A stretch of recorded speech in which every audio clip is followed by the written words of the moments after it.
Shalom Jemaat GKI Tegalrejo Salatiga. Pada hari ini kita akan menghayati firman Tuhan yang diambil dari Yohanes pasal 4 ayat yang ke-14. Sebelumnya, mari kita bersatu dalam doa. Bapa, terima kasih atas berkat yang telah Engkau berikan pada hari ini. Kami mengucap syukur Bapa. Sebentar kami ingin menghayati firman dari-Mu.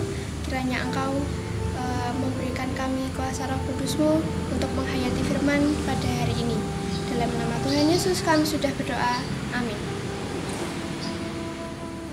Firman Tuhan hari ini diambil dari Yohanes pasal yang keempat, ayat yang ke-14, yang berbunyi, "Tetapi barang siapa minum air yang akan kuberikan kepadanya, ia tidak akan haus untuk selama-lamanya. Sebaliknya, air yang akan kuberikan kepadanya akan menjadi mata air di dalam dirinya, yang terus-menerus memancar sampai kepada hidup yang kekal."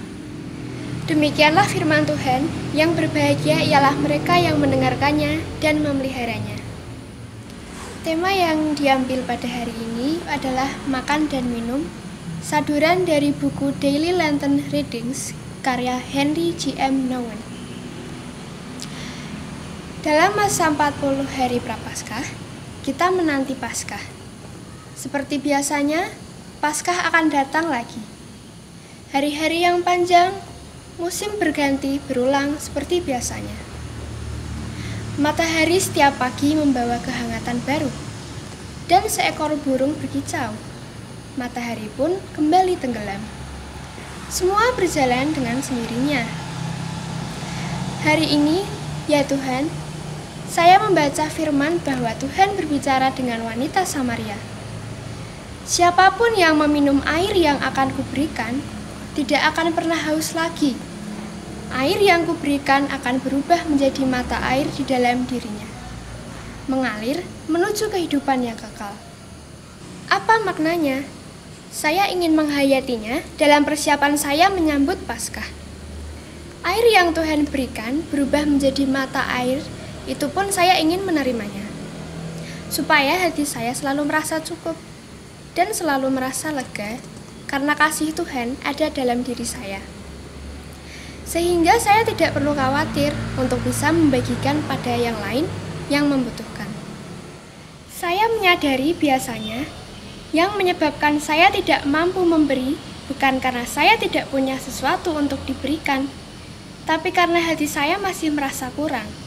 Hati saya belum merasa lega karena tidak ada sumber mata air kelegaan dalam diri saya. Seringkali kekhawatiran, rasa eman-eman menjadikan saya sulit untuk memberi. Padahal, Tuhan selalu mengalirkan berkat bagi saya setiap hari.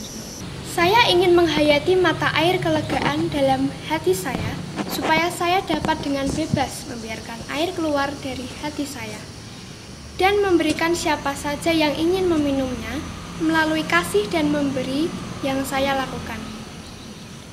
Mungkin saya juga akan melihat orang-orang lain tidak lagi dahaga karena air kehidupan dari Tuhan itu. Dalam perjamuan kudus, kasih Tuhan dihadirkan secara nyata. Yesus yang menjadi manusia juga menjadi roti dan anggur untuk diminum dan dimakan. Kasih yang nyata ditawarkan bagi kita tidak abstrak, tetapi dengan cara yang nyata sebagai makanan dan minuman untuk kekuatan hidup sehari-hari. Perjamuan kudus Paskah akan kami sambut untuk menjadikan kasih Tuhan sebagai sumber mata air dalam diri kami. Perjamuan kudus mengingatkan kita tentang kayu salib. Tuhan Yesus telah menunjukkan kepada kita begitu besar kasih-Nya. Kasih yang bahkan bagi mereka yang menyalibkannya, Dia masih berdoa untuk para penyiksanya. Bapa, ampunilah mereka. Mereka tidak tahu apa yang mereka lakukan.